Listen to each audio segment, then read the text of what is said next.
Marina regardait la fenêtre embuée du train, où les paysages gris défilaient comme les ombres d'un passé qui s'estompait.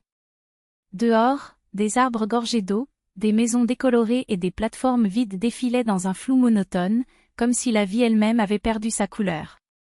Sur ses genoux, un sac en cuir usé, le même qui l'accompagnait depuis ses années universitaires. À l'intérieur, un dossier contenant des documents, un passeport, une pince à cheveux pour enfant et, presque invisible, un petit bouton de vêtement. C'était le jour où tout allait se terminer. 5 ans de mariage, des nuits blanches, des disputes et des réconciliations, des larmes et la naissance d'un fils réduit à des clauses sèches et des signatures sur un bout de papier. Et il serait là, attendant, à côté d'elle le nouveau choix, la femme en talons hauts qui appelait Misha, ce garçon, et lui demandait, avec un sourire idiot, combien de temps il resterait avec Marina. Elle se souvenait bien de cette nuit où tout s'était effondré. Il est arrivé en retard, avec un regard lointain, puis, entre des messages froids sur son téléphone portable, il a dit sans détour, « Je ne t'aime plus.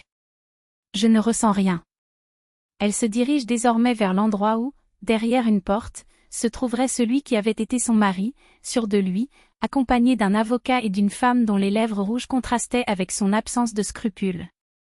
Marina le savait, il ne voulait pas seulement divorcer. Il voulait la maison, il voulait lui retirer ses derniers droits. Il avait même dit cyniquement à ses amis, « L'État aide. Je n'ai aucune obligation. » À côté d'elle, dans le train, une dame en châle tricoté se penche et lui demande à voix basse, « Tu vas au forum, ma fille ?» Marina hocha la tête. La femme serra sa main ridée et murmura, « Battez-vous, chérie. » Parfois, Dieu semble silencieux, mais quand le moment est venu, il parle.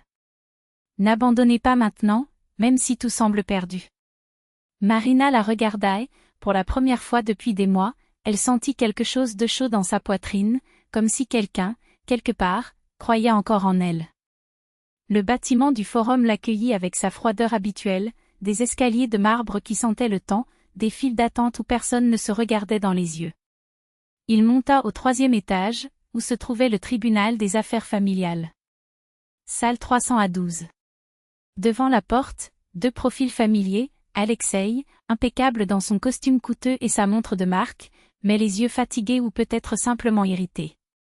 À ses côtés, Alice, sortie tout droit d'une pub de magazine, chemisier blanc moulant, jupe moulante, ongles brillants et un sourire qui n'atteignait pas ses yeux. Elle regarda Marina de haut en bas comme si elle était un vieux meuble, quelque chose sans importance. Alexei salua avec une vague sèche. « As-tu tout apporté ?» Marina a répondu par un seul mot, « Tout. » Alice soupira d'impatience. « Allons-y. Nous devons encore nous rendre au bureau d'état civil plus tard. » Il lui tenait la main, comme pour la calmer. « C'est juste une formalité. » Marina avait l'impression d'être dans une autre dimension, observant ce théâtre grotesque de l'extérieur. Comment l'homme qu'elle avait déjà serré dans ses bras lors des nuits les plus froides pouvait-il être là, à côté d'un autre, sans l'ombre d'un remords? Comme si toutes ces années n'avaient été qu'une ébauche, quelque chose de jetable. Mais elle n'a pas pleuré. Il vient d'ouvrir le dossier, d'organiser les papiers d'une main ferme et de s'asseoir sur le banc en bois. C'est alors qu'apparaît le secrétaire, prochaine affaire, divorce, famille Lebedeva. Préparez-vous à entrer dans 2 minutes. Alexei s'approcha, assis à côté de lui avec une confiance qui n'intimidait plus. Écoute, Marina, tout est déjà décidé. Signez sans discuter et je vous laisse la télévision et la machine à laver. Je ne me battrai pas pour des miettes. Elle se tourna vers lui, les yeux secs, la voix ferme, tu m'enlèves le toit de la tête. Et Misha, le père. Et tu parles encore de miettes? C'est toi qui ne savais pas comment conserver ce que tu avais, grommela-t-il. Il a toujours été trop sensible. Alice rit, un rire qui ressemblait à du verre brisé.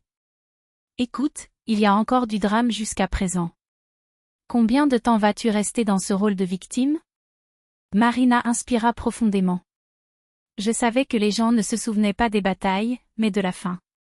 Et ce serait son début. D'accord, dit-il calmement. Commençons. La salle d'audience était un espace vide et froid, où chaque pas résonnait comme un verdict. La juge, une femme au regard attentif malgré sa fatigue, feuilleta le dossier. À côté, l'avocat d'Alexei, un homme sec, avec des lunettes et une mallette pleine d'arguments. Marina sentit ses paumes humides, mais son visage resta impassible. Pour la première fois depuis longtemps, ce n'était pas la peur qui la bougeait, mais une force dont elle ignorait l'existence. Affaire de dissolution de mariage, de partage des biens et de garde d'un mineur, a annoncé le juge. Y a-t-il eu des tentatives de règlement à l'amiable? Nous proposons, dit froidement l'avocat. Mais la requérante a refusé. Elle a insisté pour avoir la moitié de la maison et de la pension, bien qu'elle ait renoncé au mariage. Marina se leva. Je n'ai rien abandonné. J'ai été trahie. Le juge leva les yeux. La trahison n'est pas un terme juridique, mais je comprends. Avez-vous la preuve de ce que vous prétendez? C'est alors que Marina a sorti une clé USB de son sac. Oui. J'ai un enregistrement dans lequel Alexei admet que le divorce est pour se libérer de ses obligations et vivre en paix avec son nouveau partenaire. Il est également question de cacher ses revenus.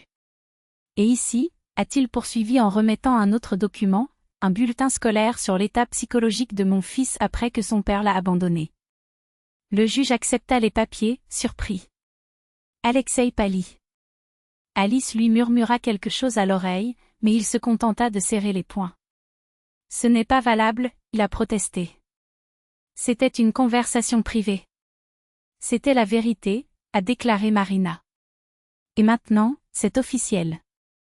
Tout ce qu'il pensait être une victoire commença à s'effondrer devant lui.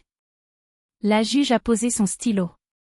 D'après ce que j'ai entendu, vos intentions sont claires, monsieur Lebedev. Et injustes. Vous ne vous contentez pas de fuir vos responsabilités, vous essayez de punir la mère de votre fils. Mais ce n'est pas le lieu de vous venger. Une demi-heure plus tard, la sentence était lue, divorce accordé, mais la maison serait divisée en parts égales. Pension complète. La garde du garçon resterait entre les mains de la mère, les visites du père étant programmées sous surveillance psychologique. En outre, il a été interdit à Alexei de céder ses actifs ou d'accomplir tout acte de mauvaise foi pendant 1 an. Marina a quitté la pièce la tête haute. Dans le couloir, il l'arrêta, furieux. Tu n'es pas aussi faible que tu le sembles. Non, Alexei, répondit-elle calmement. Vous n'avez confondu que gentillesse et faiblesse. Maintenant vous confondez force et vengeance. Il ouvrit la bouche pour répliquer, mais Alice lui attrapa le bras. Allons-y.